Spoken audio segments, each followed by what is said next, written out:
Graça e paz, meus irmãos. Louvado seja o nome do nosso Senhor Jesus Cristo, que vive, que reina, que governa pelos séculos. Que privilégio estarmos novamente aqui juntos para prestar culto ao Senhor. Eu observei, mas esqueci de mencionar como nossa casa, está bonita. Na quinta-feira, no culto de ação de graças, eu já observei como nossa irmã Gláucia cuidou com tanto carinho da ornamentação. Bonita igreja. Que assim seja também nosso coração, enfeitado, ornado, nossa vida diante do Senhor. Vamos abrir o texto bíblico, meus irmãos, em profeta Malaquias, capítulo 3.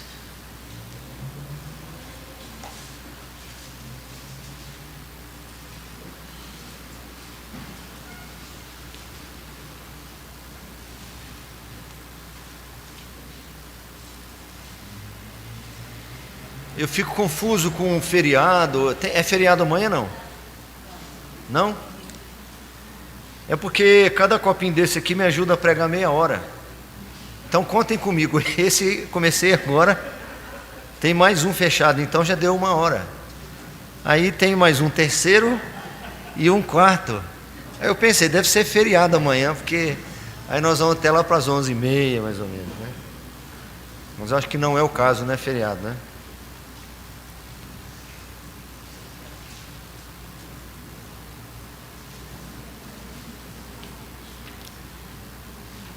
Malaquias capítulo 3,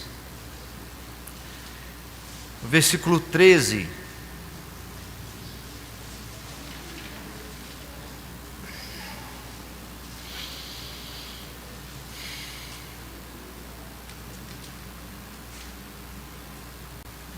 Diz assim o texto, Malaquias 3, Malaquias é logo antes de Mateus, então ficou fácil. Ficou fácil mesmo, porque Mateus é o primeiro livro do Novo Testamento. Eu vou ler, depois a gente relê junto. Diz assim: as vossas palavras foram duras para mim, diz o Senhor, mas vós dizeis que temos falado contra ti. Vamos juntos, o 13. As vossas palavras.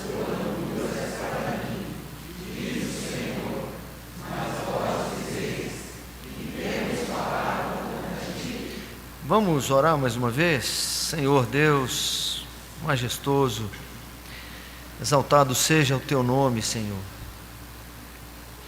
Nosso propósito é glorificar ao Senhor, é oferecer-te, ó Deus, um culto que lhe seja agradável. Por isso, cada momento, cada ato deste culto é permeado de orações, de súplicas, de intercessões, para que o Senhor nos receba e nos aceite diante do Senhor. E cada uma dessas preces são mediadas por Jesus, são feitas em nome de Jesus, porque é somente por intermédio de Jesus que podemos ser aceitos na Tua presença. E também pelo nome de Jesus, pela mediação de Jesus, nós suplicamos a mercê do Senhor, a graça do Senhor, para falar ao Teu povo, à porção da Tua igreja, que se reúne nesta hora, Senhor. Em nome de Jesus, aqueça os corações, restaure a nossa sorte, como as torrentes do Negueb, reaproxime os que estão afastados, reanime os que estão desanimados, traga esperança para os desesperançados. Em nome de Jesus, promova a edificação, correção, instrução, exortação, educação na justiça, e que isso tudo venha tão somente engrandecer o Teu nome. Em Cristo Jesus que oramos. Amém. O profeta Malaquias começa esse trecho, como de costume, com uma acusação de Deus contra o seu povo, contra uma parte da comunidade, uma parte de Israel que desanimou, essa é a palavra, desanimou de servir a Deus, de fazer isto com zelo, com integridade, de fazer isso com amor, de fazer isso com alegria, com gozo e com satisfação. Perderam a alegria de estar com o Senhor, perderam aquela satisfação da companhia do Senhor, do serviço na casa e na causa do Senhor, e que esse desânimo proporcionou a esse povo que pensassem e que falassem coisas desagradáveis ao Senhor, que praticassem coisas desagradáveis ao Senhor. Aqui o Senhor diz que esse povo tem falado coisas duras para o Senhor, tem sido duro para o Senhor ouvir o que esse povo tem falado, ou o que esse povo tem pensado, ou o que esse povo tem feito. Eu segui uma lógica ao longo do livro de Malaquias e vamos encerrá-lo hoje, se o Senhor permitir, seguindo sempre essa questão literária, em que o Senhor apresenta uma questão e o próprio Senhor afirma qual tem sido a postura do povo.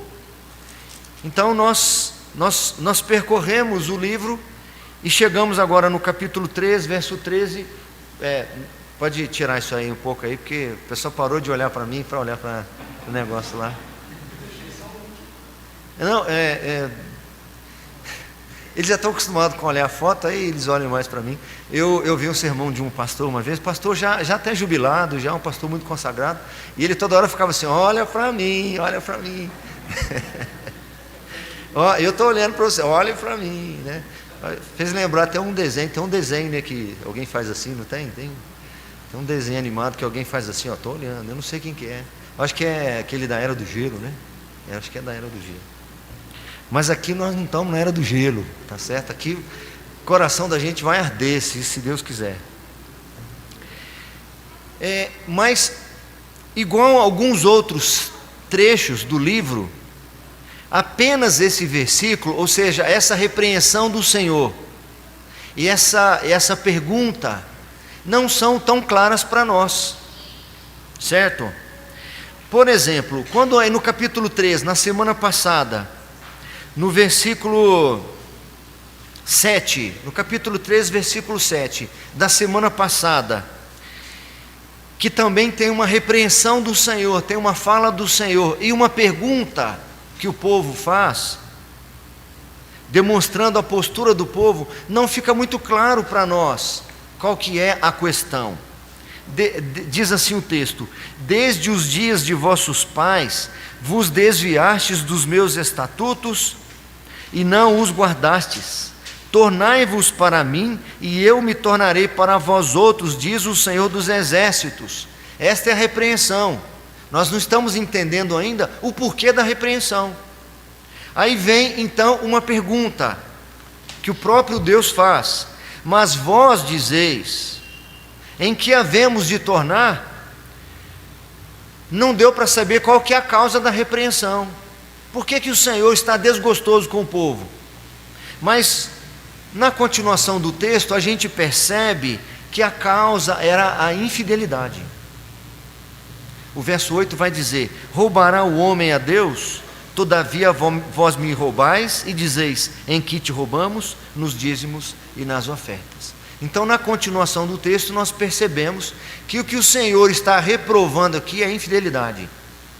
Então, nós temos caminhado aqui no livro de Malaquias com o seguinte tema, a seguinte proposta de investigação: quais são as causas das sentenças ou da condenação? Pode colocar para nós tem o tema aí separado? Não, né? Não, tudo bem. Causas da condenação de Deus a seu povo. Esse é o tema que a gente está percorrendo o livro. Causas da condenação de Deus a seu povo.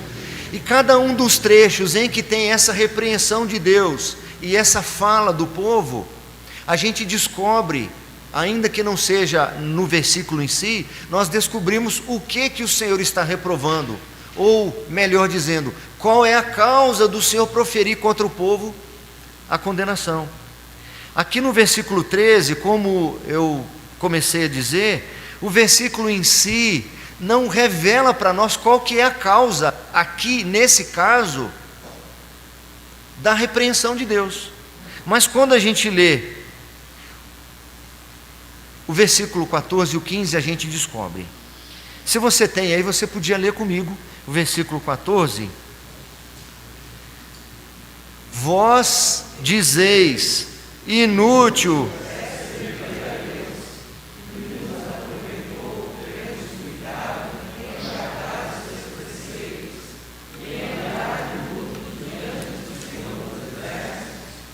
Ora, pois,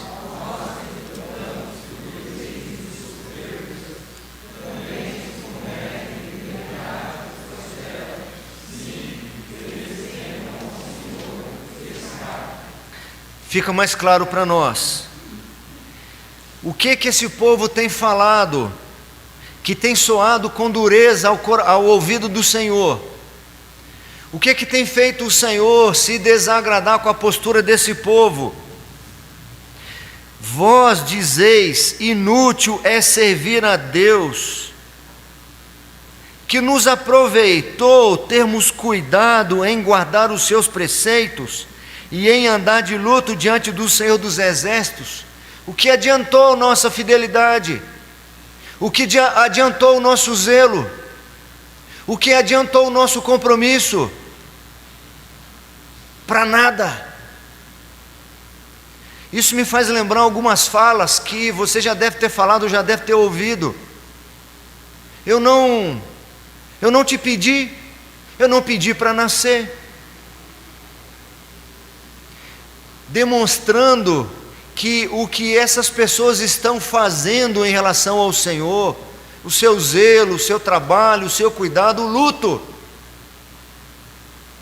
diante do Senhor, não tem valido a pena pelo que o Senhor tem lhes dado. O que o Senhor tem dado para nós não tem justificado nós sermos fiéis e leais ao Senhor. É inútil te servir. Para que servir o Senhor? Que vantagem tem em servir ao Senhor? A minha conclusão é que é a ingratidão.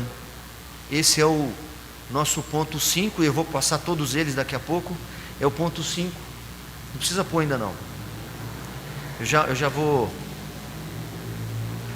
Ingratidão. Como que esse povo pode ser ingrato ao Senhor? Como alguém pode ser, alguém do povo de Deus que conhece o Senhor, pode ser ingrato ao Senhor? Eu disse isso já algumas vezes aqui, nesses 2 anos que aqui estou, e eu tenho certeza que eu vou repetir outras vezes. Nas primeiras vezes que eu li o Pentateuco, principalmente Êxodo, eu ficava meio revoltado com aquele povo. Eu me perguntava, mas como pode? Que povo é esse? O Senhor abre o mar vermelho, aquele povo passa pé enxuto. É difícil até descrever. Como que o mar pode ter aberto uma barreira de cada lado para eles passarem?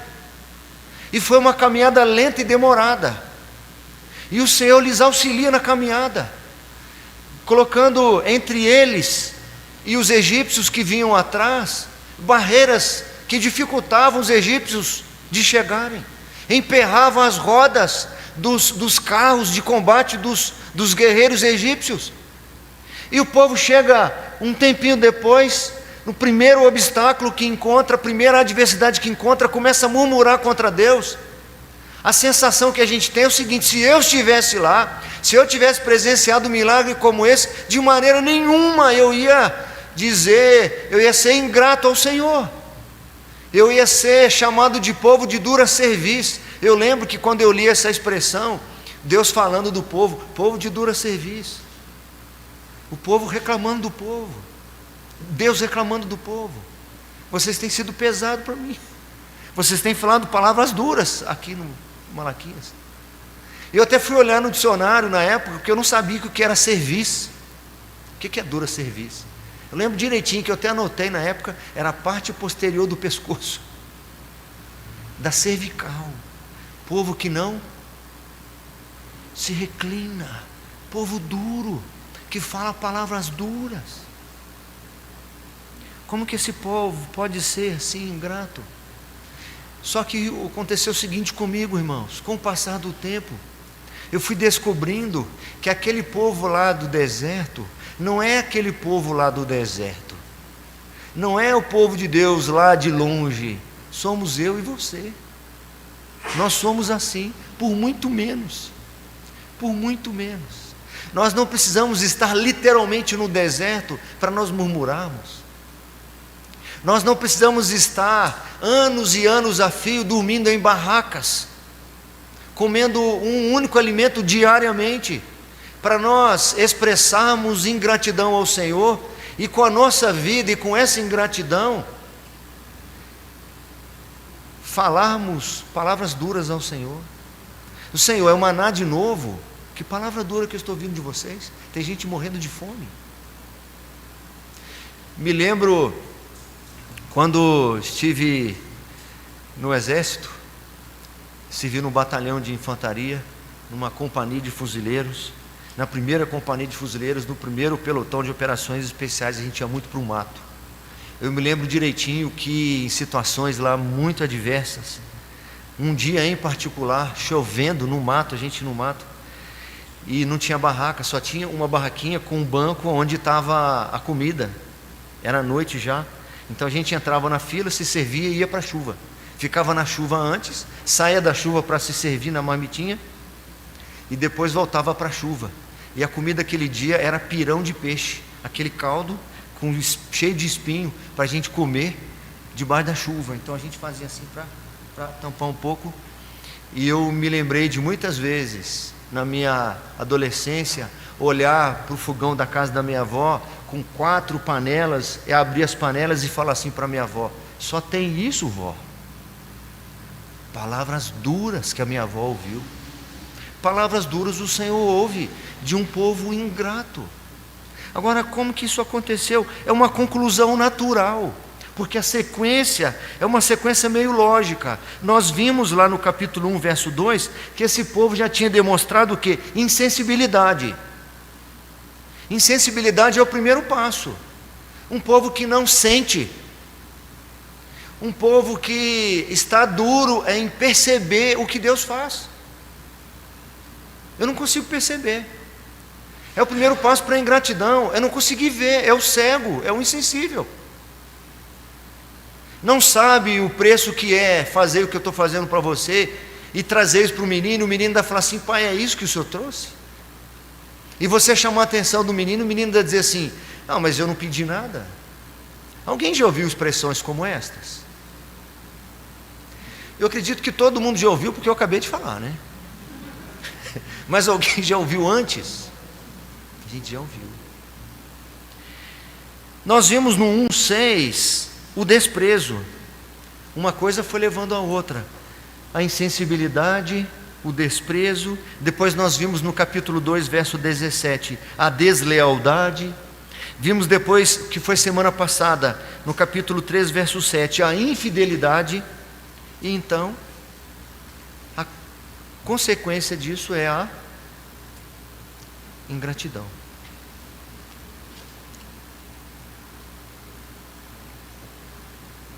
A ingratidão é uma consequência natural para um povo que se esfriou com seu Deus.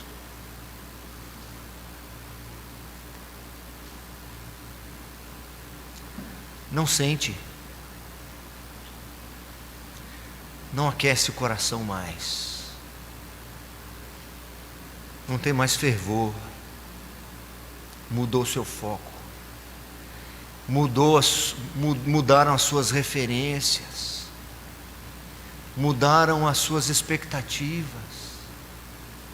É este mundo agora, são as coisas do presente século que são prioridade. São essas coisas que eu deposito a minha esperança, é onde os meus olhos mais se detêm. É onde eu percebo com facilidade se eu estou em prejuízo. Por outro lado, é onde eu percebo se eu estou em vantagem. A minha perspectiva não é mais aquela perspectiva que a gente pensa mais rápido do que consegue falar, né? Tem que respirar para falar, né? O que eu ia falar mesmo? Perspectiva. Mudou a perspectiva. A perspectiva não é mais do câmbio espiritual. Não tenho prazer nas coisas espirituais. Elas nem são tão importantes assim. Porque o que o mundo valoriza é um celular diferente. O que o mundo valoriza é uma maquiagem nova. O que o mundo valoriza é um carro novo. São essas coisas que todo mundo valoriza. E são essas coisas que alegram o meu coração. São essas coisas que alimentam minha busca, que me fazem perceber se eu sou ou não sou abençoado. Essa ingratidão é consequência natural de um povo que se esfriou com seu Deus.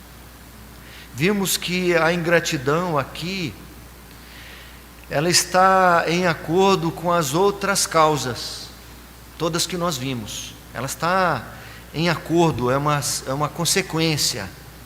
Mas surge uma pergunta, uma outra pergunta, e é uma maneira boa de estudar a Bíblia fazendo perguntas. O que pode ter feito com que o povo se tornasse insensível? Ponto 1. Para que desprezasse o Senhor, foi o ponto 2. Que fosse desleal, foi o 3. Que fosse infiel, o 4. E ingrato. O que fez? O que pode ter acontecido para que esse povo ficasse assim? O desânimo. Por que esse povo se esfriou? O desânimo. Agora, é um ciclo vicioso. As pessoas foram ficando desanimadas, e esse desânimo alimentou a insensibilidade. Em que o Senhor tem nos amado mesmo? O Senhor já provou alguma vez o amor por nós? Olha, o que eu tenho para oferecer para o Senhor é isso.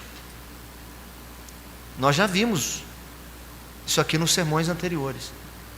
Esse desânimo que alimenta a insensibilidade, que alimenta o desprezo, alimenta a deslealdade. Senhor, eu tenho outras prioridades. A contribuição na igreja é quando sobrar. É por isso que eu sou infiel. O desânimo proporcionou essa ingratidão. Mas por que é um ciclo vicioso? Porque o desânimo alimenta essas coisas. E uma vez que essas coisas começam a se instalar em nós, elas também alimentam o desânimo. Elas se retroalimentam. E o resultado é mais desânimo. E mais desanimado, mais insensível. Mais ingrato. Despreza mais o Senhor. E quanto mais despreza o Senhor, quanto mais ingrato, mais desanimado. Faço outra pergunta. Porque eu preciso encontrar as causas. Porque eu posso estar falando da minha vida. Será que eu não passei por momentos como esse de desânimo? De que as coisas do Senhor não eram mais prazerosas para mim? Que eu fazia as coisas de maneira forçada porque tinha obrigação de fazer? Que eu não tinha alegria e satisfação de fazer? Eu preciso fazer essa pergunta. Porque se não aconteceu, pode acontecer a qualquer momento. Eu não estou livre de passar por aquilo que esses irmãos passaram. Tem um comentarista que diz assim: o desânimo desse povo aqui é aparentemente genuíno. Na realidade, ninguém deveria se desanimar na presença do Senhor. Mas algumas vezes pode parecer genuíno. Então, abre aspas, ele diz assim: o desânimo é aparentemente genuíno, pois os que desafiam a Deus, os soberbos, parecem estar em segurança. Sabe por que parte desse povo está desanimada? Porque eles começam a ver os ímpios, os soberbos, os irmãos falsos prosperando. E eles não. Aí eles ficam desanimados, porque acham que Deus não está sendo justo. E esse desânimo proporciona aquela lista de coisas. E uma vez que eles caem nessa sequência de coisas, eles estão cada vez mais desanimados. Não é a única razão de alguém se desanimar, mas essa é uma causa relevante. Olha o que o texto diz, no verso 14: inútil é servir a Deus, que nos aproveitou termos cuidado em guardar os seus preceitos e em andar de luto diante do Senhor dos Exércitos. Ora, pois nós reputamos por felizes quem? Os soberbos. Os soberbos é que são felizes. Os infiéis é que estão se dando bem. Também os que cometem impiedade prosperam. Sim, eles tentam ao Senhor e escapam. Por isso que eles estavam desanimados.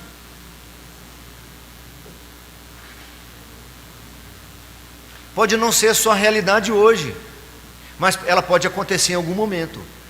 De você estar incansavelmente na obra do Senhor, lutando com fidelidade, com lealdade, com dedicação, e as coisas não acontecem, a porta não abre, o desemprego não vai embora da sua vida, a promoção não acontece. É só luta, é só dificuldade, é só problema, é só dificuldade, e você olha do lado, e você percebe que o outro é relaxado, é descomprometido, é desmazelado, e só avança, só prospera, só caminha, e isso então começa a trazer desânimo para você, para a sua vida. Quando eu descobri isso aqui, imediatamente veio à minha mente um texto que de manhã eu não falei para ninguém ir lá, e a gente não tem que ficar mudando a Bíblia, mas eu vou dizer para os irmãos, já que a gente tem até 11h40, se não quiser ir, não precisa ir, tá? Mas para quem está anotando, anota para conferir depois, o Salmo 73. Pode não ser sua realidade hoje, se desanimar porque que o ímpio prospera. Pode não ser sua realidade hoje, mas é a realidade do povo de Deus em muitas épocas, em muitas situações. Eu vou pegar talvez a mais célere delas, que é o Salmo 73. Mas nós vamos encontrar os discípulos perguntando para Jesus: Senhor, o que vai ser da nossa vida? Nós que largamos tudo para andar com o Senhor, nós vamos ficar desprovidos? Como é que vai ficar a nossa aposentadoria? Como é que vai ficar a cobertura para os nossos filhos? Ninguém que tendo largado a sua vida e me seguido ficará desamparado, e no porvir ainda será muito abençoado. É uma situação que pode não ser a sua realidade hoje, mas saiba que é a realidade do povo de Deus em muitos momentos. Olha o que o salmista diz aí, Salmo 73. Salmo de Asaf: com efeito, Deus é bom para com Israel, para com os de coração limpo. Quanto a mim, porém, quase me resvalaram os pés, pouco faltou para que se desviassem os meus passos, faltou pouco para eu me desviar completamente do Senhor.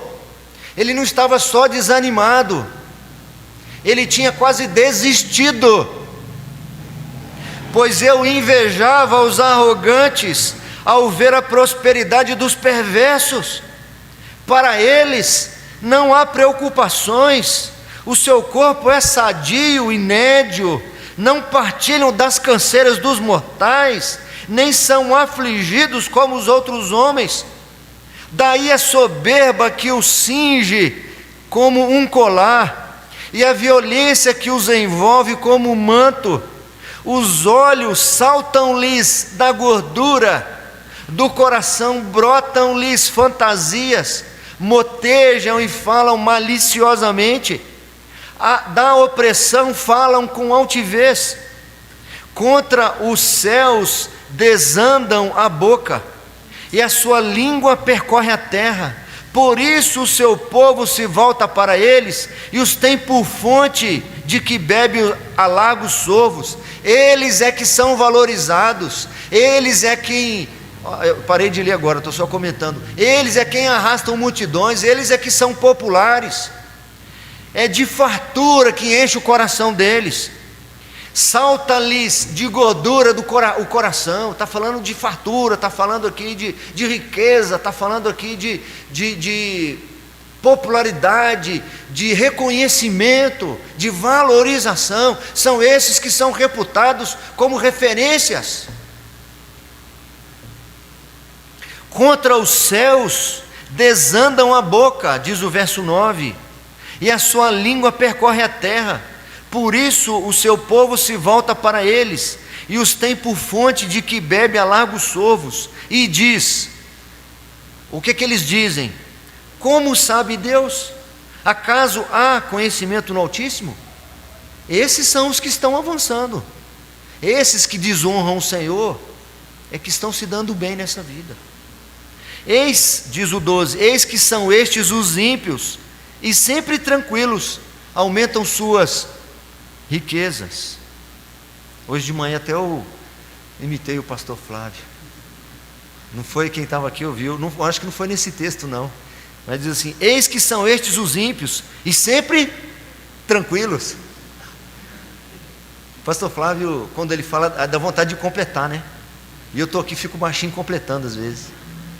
Eu estou falando isso porque ontem alguns jovens da igreja estavam nos imitando. Eles imitam todo mundo. Eles imitaram o presbítero Rafael, não foi, Rafael? Imitaram o senhor e depois a mim, porque eles já fazem isso nas nossas costas. Ontem fizeram na frente. E depois que, eu não vou falar que foi o Otávio e o Felipe, depois que ele me imitou, eu acho que ficou tão parecido que eu falei, eu vou parar até de fazer isso. Mas eu acho que eu não sei se eu vou conseguir, né? Se bobear, hoje já devo ter feito. Até falaram por isso que ele senta aqui na frente, que é para ficar observando a gente e depois ficar imitando. Com efeito, o 13, inutilmente conservei puro o coração e lavei as mãos na inocência. Esse era o meu sentimento, diz o salmista. Essa é a causa do desânimo. É por isso que por pouco eu não me desviei do Senhor. É por isso que esse desânimo foi proporcionando tantos tropeços na minha vida. É por isso que eu fui caindo numa sequência como essa. É por isso. Porque me pareceu que não adianta, é inútil. É inútil. O que adianta servir o Senhor? O que adianta ser zeloso? O que adianta ser dedicado e honesto? Quem tem a promoção é o sujeito que finge que trabalha. O que adianta eu servir como eu tenho servido? O que adianta? Aí ele continua dizendo, pois de contínuo sou afligido e cada manhã castigado. E o que acontece comigo é isso. Se eu pensara em falar tais palavras, já aí teria traído a geração de teus filhos. Se eu só pensar falar o que esses homens falam, eu já teria sido disciplinado. Em só refletir para compreender isso, achei muito pesada a tarefa para mim. Mas o interessante, meus irmãos, que esse salmista escreve no futuro, depois que passou a situação. Ele escreve falando do passado, o que tinha acontecido na sua vida. Teve uma fase na minha vida que era assim que eu estava. Era desse jeito que estava o meu coração diante do Senhor. É assim que eu via a vida. Era assim que eu valorizava as coisas. E eu me reconhecia preterido, desprezado do Senhor. É por isso que eu estava desanimado. Mas algo aconteceu comigo. O verso 17. Vamos ler juntos, já que a maioria abriu. Vamos ler o 17 juntos? Até que entrei no santuário de Deus e atinei com o fim deles. Sabe como que ele resolveu o desânimo? Sabe como ele resolveu a apatia da sua alma? Sabe como ele aqueceu um coração frio? Sabe como ele se reaproximou do Senhor? Se reaproximando do Senhor. Eu estava nessa conduta, nesse ciclo vicioso, achando que eu estava perdendo em prejuízo, preterido, esquecido do Senhor, que não valia a pena ser fiel, leal e honesto, até que eu me prostrei aos pés do Senhor, até que eu entrei no santuário de Deus, até que eu abri a Escritura, até que eu meditei nas palavras do Senhor, até que eu fui me envolver com o Senhor, e o Senhor me mostrou, sabe o quê? Que agora está acontecendo isto com eles, mas observe o fim que eles terão. Até que entrei no santuário de Deus e atinei com o fim deles. Aí agora ele está falando com Deus.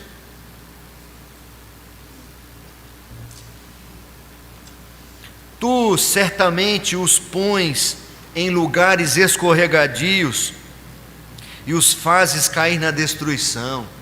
Aquilo que parece ser honra que essas pessoas estão tendo, são patamares para eles serem colocados, para que a sua queda seja mais elevada. Essas cordas que estão sendo dadas, esses metros de cordas que estão sendo dadas, é para que eles sejam enforcados por elas. Se o Senhor cortasse algum desses privilégios, talvez essas pessoas se quebrantassem, mas o Senhor não quer que elas se quebrantem. O Senhor as preserva para o dia da calamidade. Provérbios diz isso. Deus fez todas as coisas para determinados fins, e até os ímpios para o dia da calamidade. Para os que estão com o Senhor, qualquer perda, qualquer prejuízo, qualquer deserto, qualquer porta fechada, qualquer decepção, qualquer frustração, é bênção de Deus. Ele está impedindo, evitando que a vaidade acampe no meu coração, está impedindo que a autossuficiência, a independência, o egoísmo, o orgulho me afaste dele. Longe do Senhor, qualquer presente, qualquer benefício, qualquer oásis, qualquer porta aberta é armadilha. Não vale a pena. Qualquer sucesso é uma arapuca, é um laço do passarinheiro, porque vai me dar a impressão de que está tudo bem, vai acalentar o meu coração de certa forma, parecer que as coisas estão bem, porque eu tenho dinheiro, porque eu tenho sucesso, realização, está dando tudo certo, só que estarei caminhando a passos largos para a condenação. Como ficam de súbito assolados, totalmente aniquilados de terror. Esse é o fim deles. Quer trocar de lugar? Não, Senhor. Me deixa aqui mesmo, Senhor, passando pelas lutas e provas. Como ao sonho quando se acorda, assim, ó Senhor, ao despertares, desprezarás a imagem deles. Quando o coração se me amargou e as entranhas se me comoveram, eu estava embrutecido e ignorante, era como um irracional à tua presença, Senhor. Como eu pude ter pensado essas coisas? Como eu pude ter sido ingrato diante do Senhor? Como eu pude ter avaliado o meu sucesso na balança deste mundo, no câmbio deste mundo? Como eu posso ter me sentido em desvantagem por conta desses que estão à margem do Senhor, à margem da correção e da disciplina?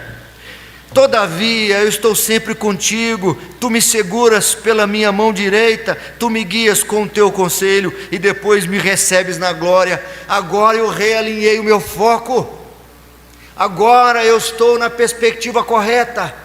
Eu não estou avaliando o meu sucesso pelo dinheiro, eu não estou avaliando o meu sucesso pela fartura, eu não estou avaliando o meu sucesso pelas conquistas, eu estou avaliando o meu sucesso porque o Senhor é comigo.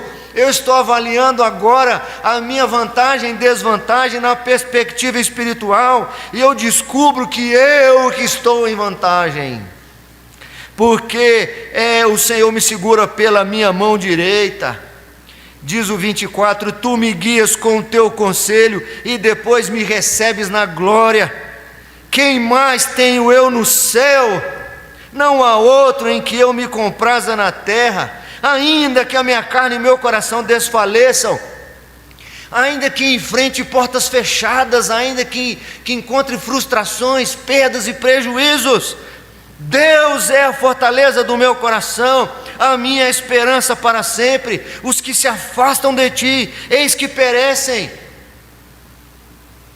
Tu destróis todos os que são infiéis para contigo. Quanto a mim, Vamos ler junto esse aí para eu tomar um golinho d'água? O 28, vamos juntos com força, irmãos. Quanto a mim,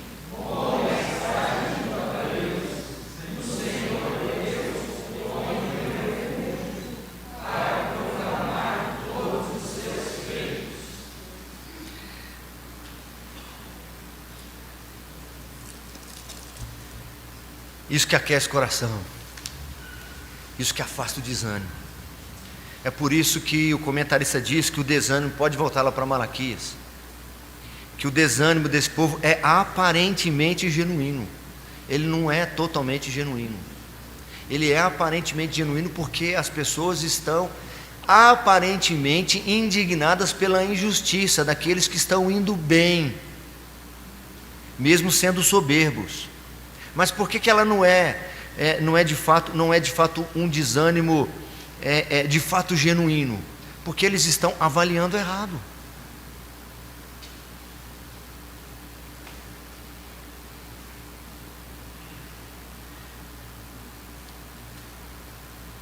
É por isso que nós vamos encontrar nesse texto aqui do profeta uma palavra muito abençoada. Os profetas antes do exílio, eles tinham um recurso para não deixar o povo desanimar.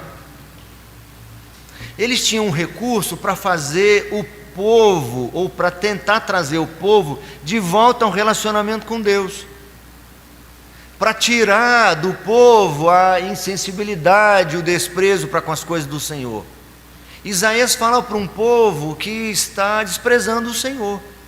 Ele repreende o culto que era oferecido ao Senhor, como Malaquias. Mas Isaías tinha uma vantagem. Olha só, vai vir um tempo em que vocês serão levados para o cativeiro. Arrependam-se. Malaquias não tem esse recurso, porque eles já estão aqui há quase 60 anos depois do cativeiro. Que recurso que ele usa para afastar esse povo do desânimo? O que ele usa para fazer com que aqueles que estão se sentindo indignados pela prosperidade dos maus, de fato tenham seus corações aquecidos e voltem ao relacionamento com Deus? É o que está aí no verso 16. Que palavra abençoada, meus irmãos.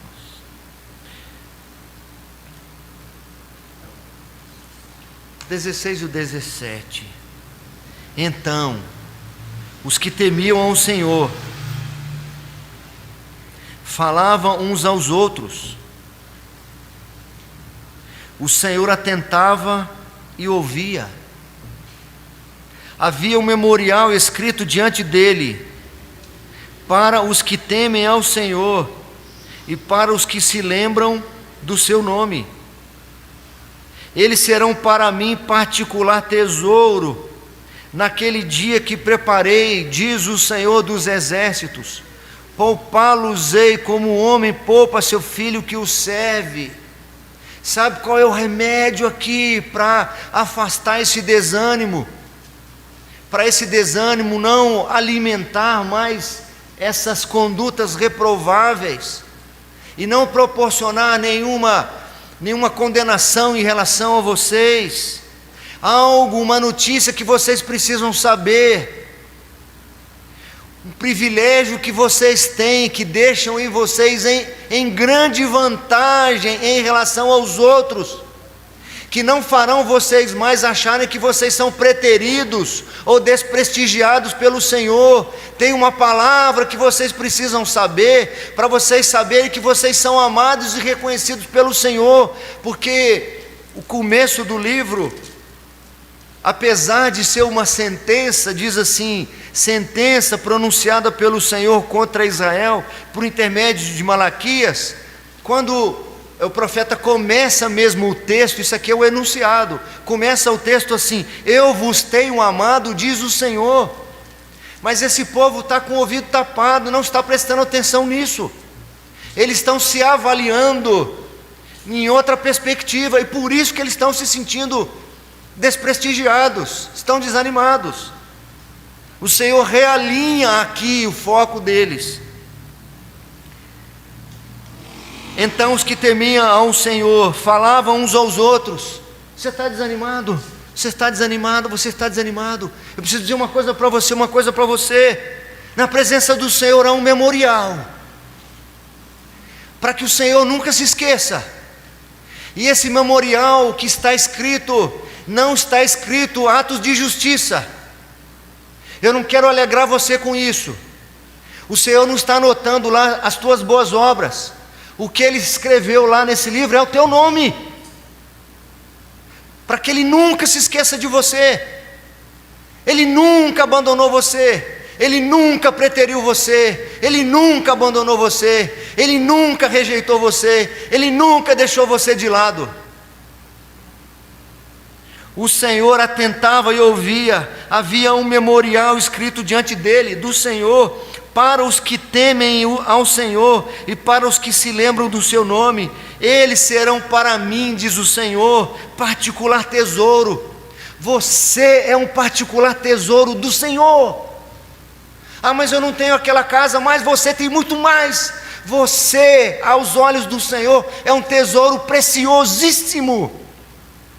E Ele não só lhe tem na mais alta conta, como Ele escreveu o seu nome num memorial, num livro que está diante dEle, para que Ele continuamente se lembre de você. O profeta vai dizer que algo inusitado pode até acontecer com algumas mães.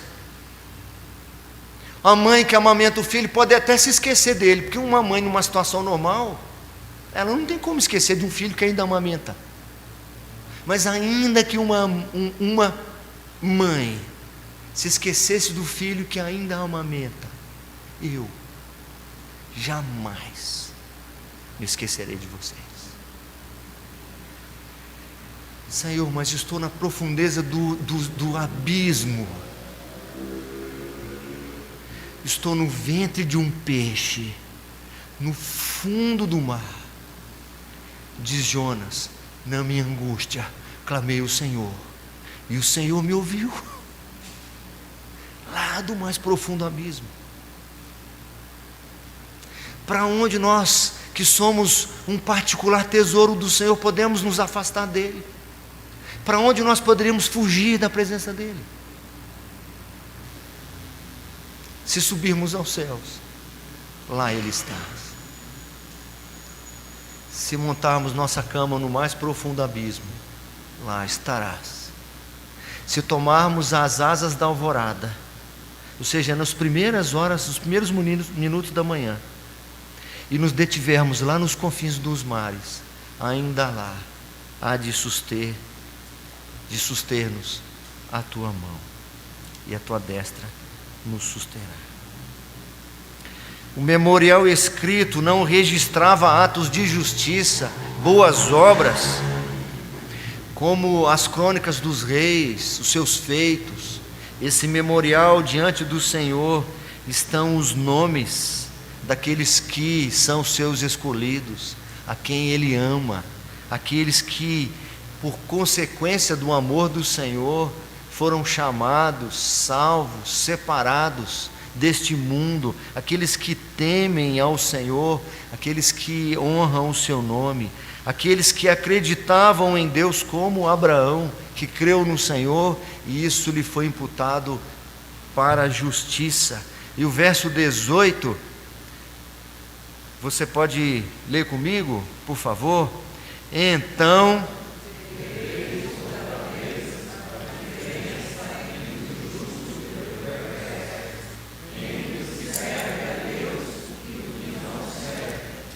várias vezes o profeta diz isso. Lá no começo, quando o povo está demonstrando insensibilidade, não estão reconhecendo o amor do Senhor, o profeta diz assim, como boca do Senhor: os vossos olhos o verão. Aqui, de novo, então vereis, vocês vão ver qual que é a diferença entre o justo e o perverso. Avalie de maneira correta. Pegue a balança que possa pesar aquilo que é invisível. Não fique fazendo comparações e avaliando no câmbio deste mundo. Meus irmãos, já me senti assim. Me senti muito assim quando ainda não conhecia o Senhor, ainda garoto. Estava tudo ruim na minha vida, tudo ruim. Achava que não valia a pena nem mais viver. E eu só tinha 12 anos de idade. Não vale mais a pena. Não tem nada que eu compare a minha vida com as pessoas que eu possa dizer, não, nisso aqui eu estou em vantagem. Tudo que eu avaliava, eu estava em desvantagem.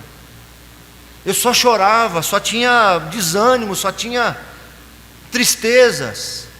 Até que senti uma vontade de começar a ler um livro na gaveta da casa da minha avó, de capinha cinza, escrito Novo Testamento e Salmos, que era o Novo Testamento dos Gideões. Eu não sabia, era a palavra de Deus. Aí eu comecei a ler assim Mateus, e o Senhor subiu ao monte e, como se assentasse, começou a ensinar as multidões, dizendo: bem-aventurados são os pobres de espírito, porque deles é o reino dos céus. Como é que é? Bem-aventurado é o pobre? Eu achava que isso era ruim. Nos meus critérios de avaliação eu estava em desvantagem porque sou pobre. Aí quando eu li o verso seguinte: bem-aventurados os que choram, porque serão consolados. Não é possível, ele está falando comigo. Porque eu me acho desprezado, esquecido, em desvantagem em tudo. Mas estou descobrindo aqui que tudo que eu reputava como vantagem, o Senhor diz que é desvantagem. E aquilo que eu achava que era desvantagem, o Senhor reputa como vantagem. O reino de Deus já estava presente ali, chegando ao meu coração através da palavra, e eu ainda não percebia. E aqui o povo vai perceber. Então vocês verão qual é a diferença. Não se incomodem com essas coisas, não se incomodem pelo sucesso deles, não se incomodem, porque vocês vão ver qual é a diferença de quem eu amo para quem eu não amo, de quem eu enviei meu filho para morrer.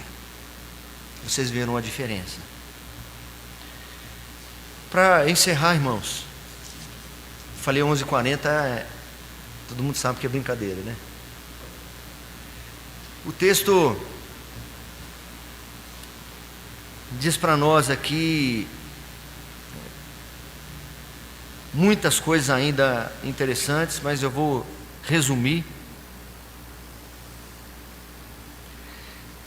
A partir do capítulo 4, em que o Senhor faz promessas,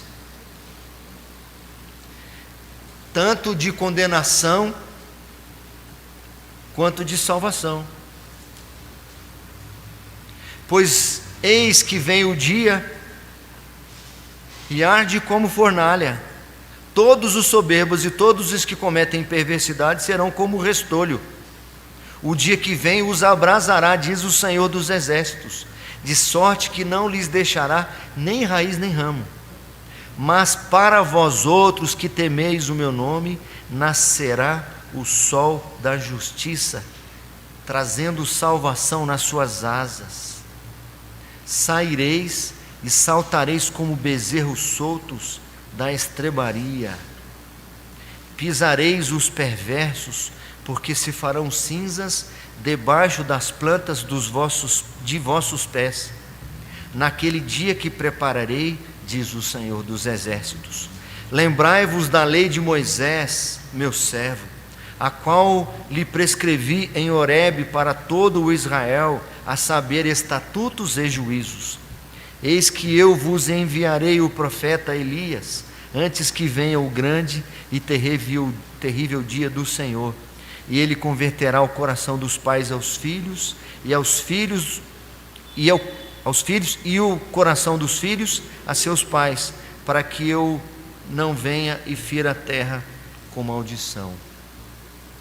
O texto aqui faz alusão específica a João Batista, explícita, melhor dizendo, não específica, explícita, e implícita a Jesus Cristo, o sol da justiça. Parte da solução desse desânimo e dessa apatia que tem proporcionado essas coisas todas, parte da solução é vocês falarem entre vocês, relembrarem do grande privilégio que vocês têm desse memorial diante do Senhor. Agora há uma outra parte, que é, ou que são as famílias. A relação de Deus com o seu povo, que nós vimos desde o início. Essa palavra é do Senhor a Israel, seu povo, a sua igreja. A relação do Senhor com a sua igreja é exemplificada no relacionamento familiar. Nós vamos encontrar em outros textos, como na carta do apóstolo Paulo aos Efésios, falando: maridos, amai vossas mulheres como Cristo amou a igreja. Vós, mulheres, sede em tudo submissa aos vossos maridos, como a igreja o é em relação a Cristo. E nesse mesmo texto de Efésios capítulo 5, que ele está falando para maridos e esposas, ele fala de Cristo e da igreja. E diz: grande é esse mistério da relação de Cristo com a igreja. Mas esse mistério é parcialmente desvendado, você já me ouviu dizer isso, na relação do marido com a esposa. Como que é esse amor de Jesus por nós? Observem as famílias do povo de Deus. Porque você vai descobrir esse amor sendo exemplificado ali. Um amor sacrificial. Um amor de fato altruísta. Um amor incondicional. Aqui não é diferente. O Senhor já disse que esta relação deles com o povo é como uma relação familiar. O filho não honra o pai, e o servo não honra o seu senhor. Mas vocês não têm feito isso com os pais de vocês. É por isso que, se eu sou o Senhor, onde está a minha honra? Desculpa, se eu sou pai, onde está a minha honra? Se eu sou o Senhor, onde está o respeito para comigo? A relação comigo está prejudicada, porque a relação de vocês também está. É por isso que aí, por exemplo, no capítulo 2, estou caminhando para o fim mesmo, irmãos. Eu costumo caminhar bem lentamente para o fim. Costumo levar assim um tempo bom para chegar no fim. Mas eu vou animando a sua esperança, pelo menos agora já vai acabar. Ó, está quase acabando, está quase acabando. E com isso você fica mais 10 minutos, certo? Olha, por exemplo, no capítulo 2, verso 14. E perguntais: por quê?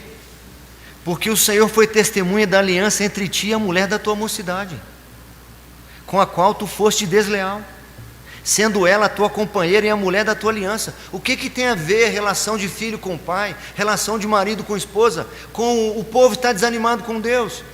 E esse desânimo proporcionar insensibilidade, desprezo, deslealdade, fidelidade e ingratidão, é porque vocês têm feito isso em casa. Não há gratidão em casa, não vai haver comigo. Não há lealdade entre vocês, por isso que não há comigo. Mas há uma promessa, que quando vier o meu servo, que veio, ele vai fazer, sabe o que? Converterá o coração dos pais aos seus filhos, converterá o coração dos filhos aos seus pais, e por inferência, converterá o coração dos maridos às suas esposas, e o coração das esposas aos seus maridos. Sabe onde pode começar a aquecer o coração de um povo, de uma igreja inteira? Em casa. Sabe onde a gente pode lutar contra o desânimo, o desprezo com as coisas do Senhor? Em casa. Porque lá que começam essas coisas também. Quero encerrar lendo uma citação.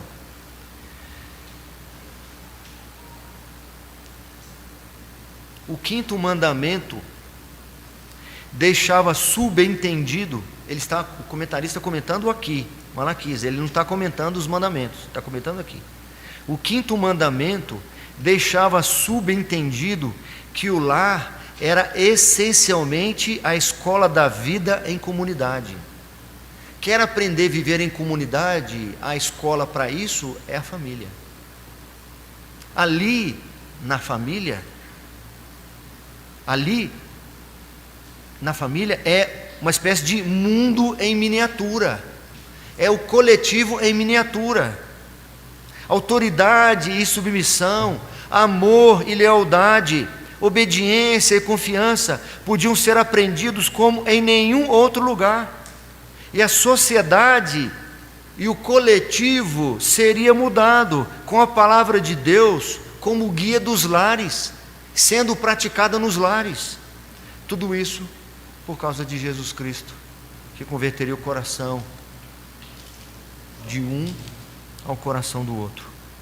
A restauração da comunhão com Deus, do remédio contra a insensibilidade, remédio contra o desprezo, contra a deslealdade, o remédio contra a infidelidade, contra a ingratidão, enfim, o remédio contra o desânimo com o Senhor. A apatia e a fraqueza espiritual começam no lar. Um grande remédio. Repense como tem sido a sua vida familiar. Quais virtudes do Senhor você tem exercitado dentro do seu lar? Quais características são marcantes? Altruísmo ou egoísmo? Você pensa bem do outro ou do seu próprio?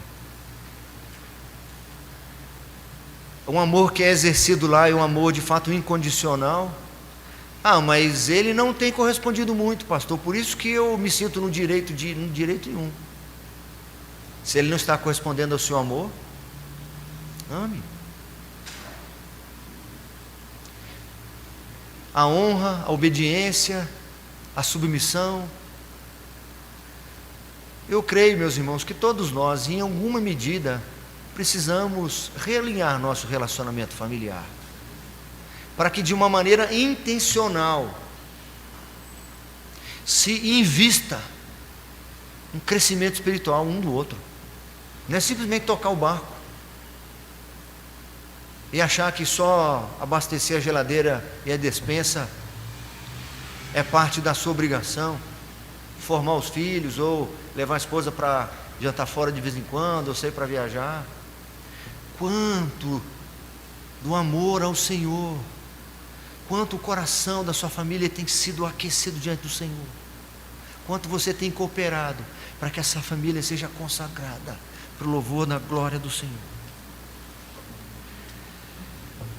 Que Deus tenha misericórdia de nós, e a partir de mim, da minha própria família, o Senhor aqueça nossos corações, e a partir de nós e de cada uma família aqui, nossa comunidade seja uma comunidade viva, com o coração aquecido diante do Senhor, que não haja entre nós desânimo, que não haja entre nós desmazelo com as coisas do Senhor, que nós temos de fato prazer na presença, na companhia, na causa e na casa do Senhor. Que Deus nos abençoe.